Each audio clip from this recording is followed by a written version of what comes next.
karatun alkur'ani ya ishe ka daraja idan kana karanta qur'ani gobe ranar tashin kiyama qur'ani da kanshi zai cece kai ga gida aljanna. Annabi sallallahu alaihi wasallam ya gai yace iqra'ul qur'an, musulmai ku karanta qur'ani fa innahu ya'ti yawmal qiyamati shafi'an li ahli. Qur'ani zai zo ya ceci masu karatun shi gobe kiyama. Dan haka hasara ce ga musulmi a same ka rana ta hito har ta faɗi, dare ya shigo har rana ta sake bullowa ba same ka ka bude qur'ani ka karanta ba. Da dama daga cikin mu muna yaudarar kanmu, kullum sai mu ce ba mu da lokaci, kullum mu ce ba mu da lokaci, mun shagaltu, kasuwanci, aiki yayi yawa, amma kana da lokacin sauraron labaru,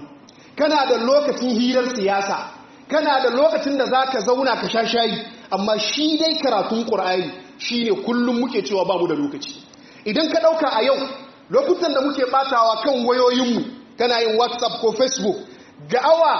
24, wani ba mamaki a ini yana awa 10 ko 15 ko sama da haka ko ƙasa da haka, wanda duk minti 30 ko awa 1 sai ka kalli wayarka.